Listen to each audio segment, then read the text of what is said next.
So I'm out here at Fullerton, and as you can see, it's the world famous Marina Bay Sands at the back, and I'm going to sketch this place. I just love the bay, but anyway, it's one of those places that lots of sketchers would come and enjoy themselves by sketching, the surrounding.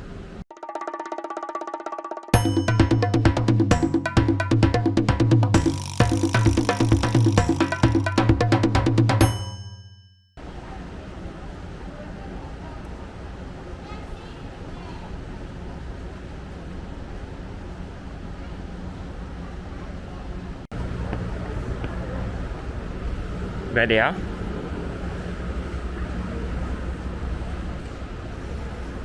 And that's Sean. Say hello to my YouTube. Hello. Hello. Our old bones. You recorded that? Our old bones. Yes, I fully understand the... Nice. This is the Merlion, or at least a mini version of it. So anyway, I'm going to be putting this video on real time. So if you find it too slow, feel free to speed it up at 1.25, 1.5 times the speed. YouTube allows you to do that, and it's an easy way to just speed it up. So I'm drawing with my Duke bended nib fountain pen. It's very heavy, it's very aggressive, it's very thirsty. I find that if I were to use it with its cartridge and I have to refill it so many times, well, in fact too many times, and it runs dry too quickly. So what I do is I use it as a dip pen, and it works just as well. But I do have to carry the ink around. I use the Ultramantis Archival Black, which is bulletproof. In other words, it doesn't smudge when it's dry, so that I can lay watercolor over it. The Marina Bay Sands Hotel or Casino is one of the most iconic buildings in Singapore. It's probably world famous, and the silhouette, it's easy to recognize. It's kind of like a letter M, maybe more like pie with an extra leg. And anyway, it's sitting on a bunch of stuff, so from a design perspective, it's relatively easy. So always think design, always think broad shapes, and you can ignore all the tiny details in this case, because anybody will recognize this Marina Bay Sands just by the virtue of the silhouette. There are all kinds of building structures, and I am really not too bothered, and nor am I too interested with the details. The Science Museum on the left hand side, the part that I'm drawing now, is of interest, and that is also quite a recognized shape. It's in the form of a lotus bulb, or some say it's like the Buddha's hand, or at least that's sort of the design element for this building. All I'm interested in is that I captured the essence of the building, so that anybody who sees this will recognize it instantly as MBS, or Marina Bay Sands. As you can see, there's absolutely no detail in my drawing. I gave myself about 40 minutes to do this, and let's see how much time I'll need at the end. And anyway, I'm going to run this in real time, so you see that the way I'm drawing, the way I'm putting down the ink, the line, the stroke, the bits and bobs are all in real time, so you can kind of gauge. That's the way I usually sketch. It is a sketch after all. If you think about sketch versus painting, painting requires a lot more finesse, and so you put a lot more thoughts, and it's not going in with ink. Ink and wash is not very sort of finesse, if you like. But in recent years, a sketch has been sort of elevated, at least given a bit more higher status in the art world, because the value of art and the value of immediacy in the sketch is being accepted more and more. You will probably see in the future, I think, museum will accept more of a sketch or sketching as a form of artistic expression. Well, I guess much like the Impressionist, they were not really accepted when they first came out because the way people were thinking about art, it was more the salon work. But today, their work is of course well established.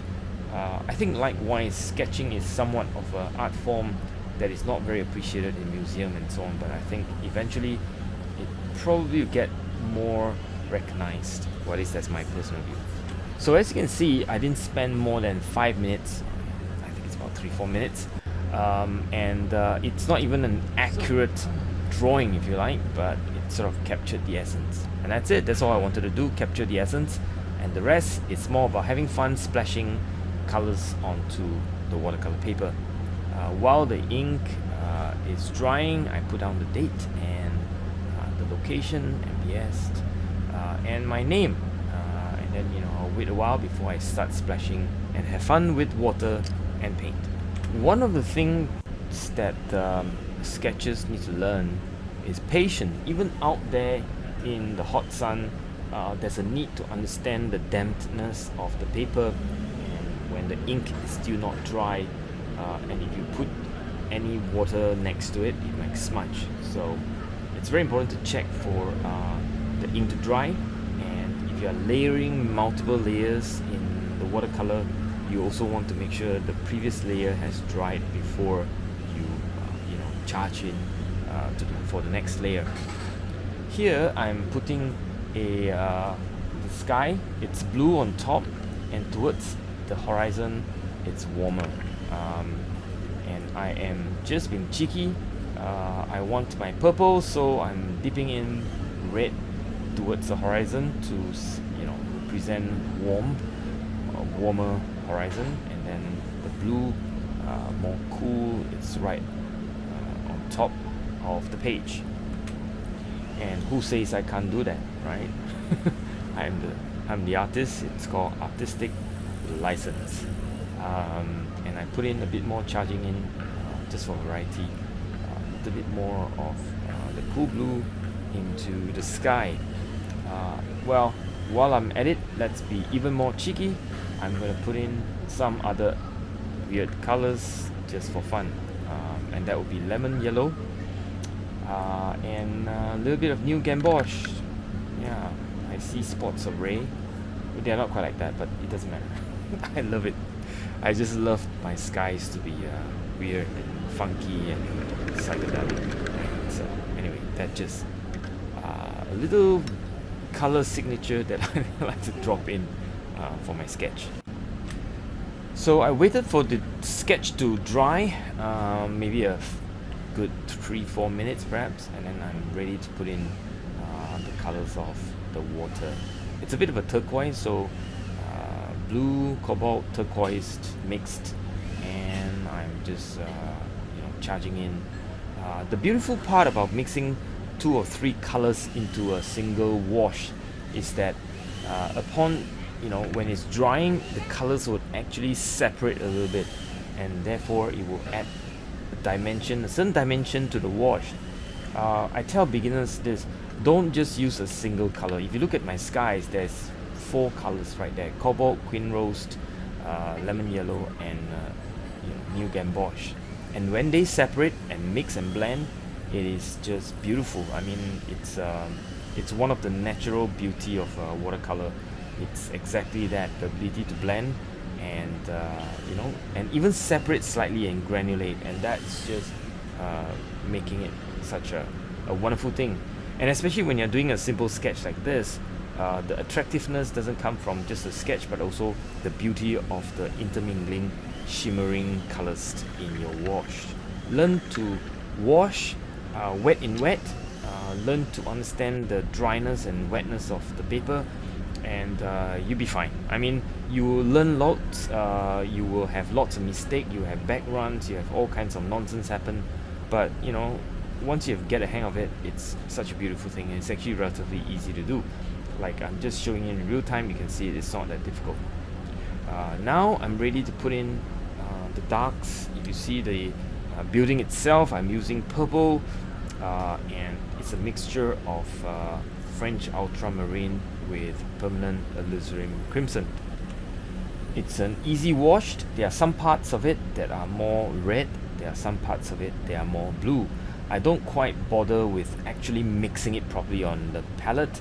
I actually want it to separate on paper, and so that you can see the reds from the blue and blue from the reds. Same thing with the top. It's supposedly a garden, and you can see some trees, bits and bobs on top.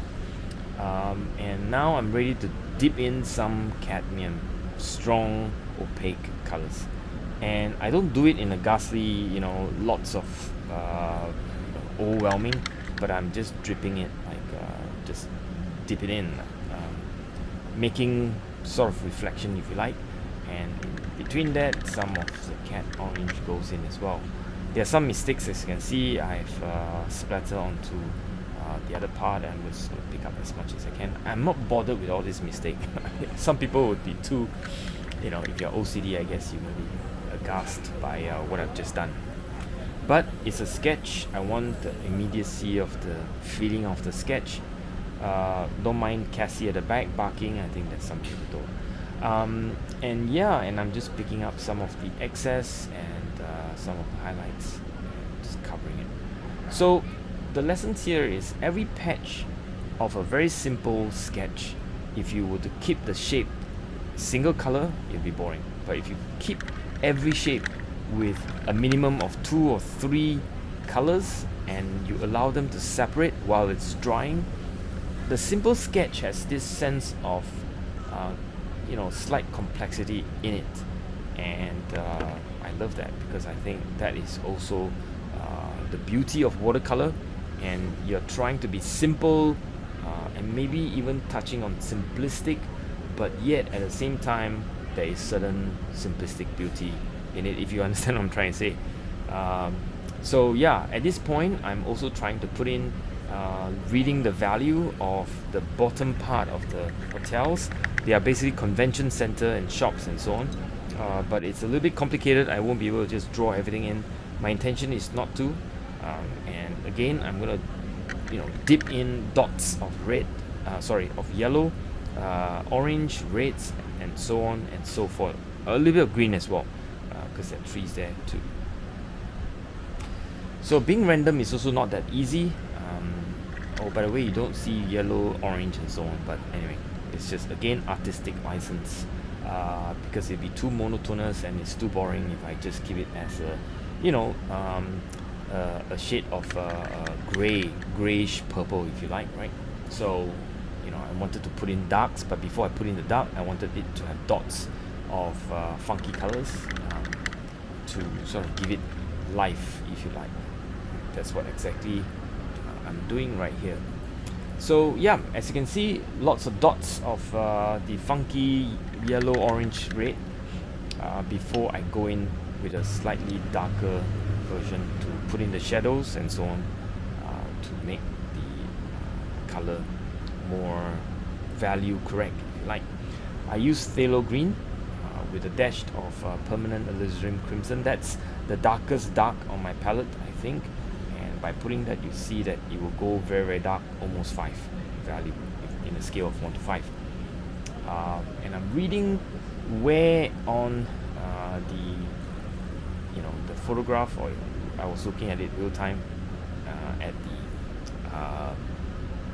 building itself. So I'm looking for where the darks ought to be, where the shadows fall and so on, and I'm just putting in as best I could with my small little number 2 brush.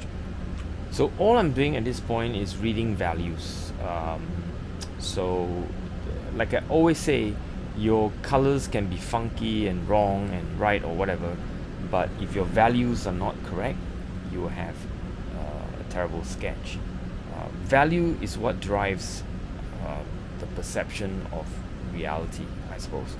And you can play with that too. In other words, if you want to have a sketch that is wrong with value, but you're absolutely messing around with colors and the color itself is attractive, that's possible, and it might just work.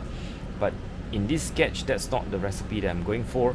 So I'm using colors as just a means of making the sketch interesting, but the values I'm trying to make sure I capture it as best I could based on what I'm seeing.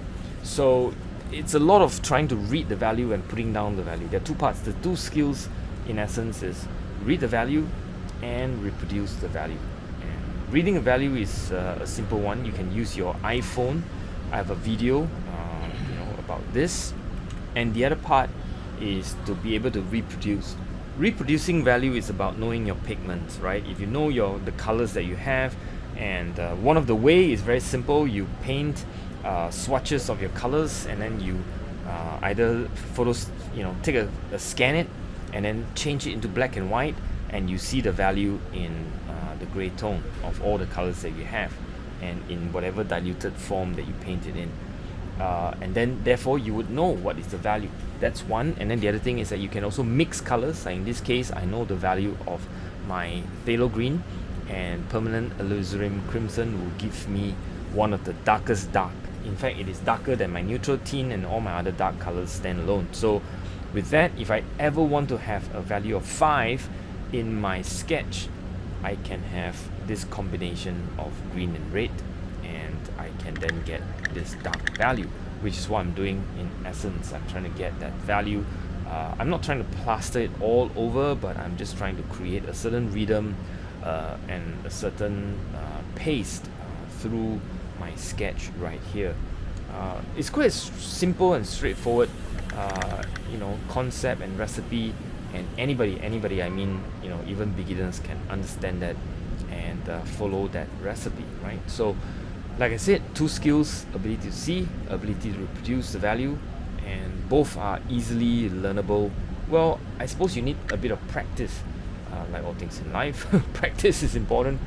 You're not born with a brush out of your mother's womb, I suppose, unlike Van Gogh. So, us mere mortals would have to go through our hundreds and thousands of hours of practice to be good at it. Art, there's no difference. So yeah, here we go, right? So now we're closer and closer to values, to what I'm seeing. Again, I'm not shooting for reality. After all, I only have 40 minutes. In fact, this sketch didn't take me more than 25 minutes to finish. So I guess it's something that it's possible. Keep it simple, simplify, oversimplify, and make it interesting with certain recipe like colors and so on. Now I'm going in with a bit of a strong red, just for fun of it, just to contrast it with some of the greens that are popping up, creating complementary colors scheme. At least in this case, it is pretty much a purplish, bluish, analogous with small dots of bright colors. Okay, I'm ready to put in the shadows, or rather the reflection on the water. I intend to put it very, very soft, and it's going to be a bit of a greenish sort of reflection on the turquoise blue that I've already laid out. Again, I don't want to be too overbearing with too many sharp edges in those reflection. How I'm going to do this? Well, I'm going to put down, and then I'm going to spritzer away the edge, so that you see, you soften up, right? So take off a bit of the excess moisture at the bottom, and then I use my hand to shield part of it, and then spritzer the bottom.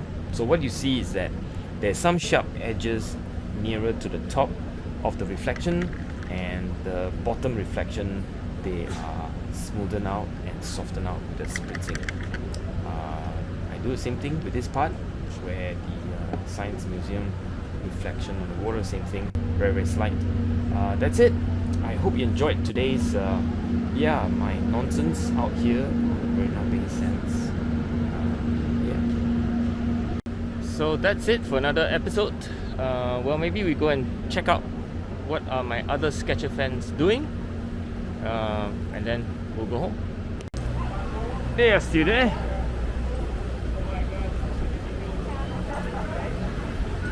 Let's see what's going on.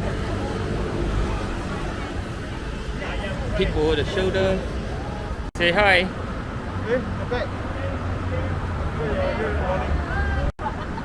So you have multiple talent. Multiple talent. So this is from the other side of the bay, sketching towards town. Well, this is from town, sketching towards Marina Bay Sand. Direct opposite. And this is Pat. Say hi to my YouTube. Yo, what's up? It was good to bump into you. Alright. So stay safe and happy wherever you are. Bye.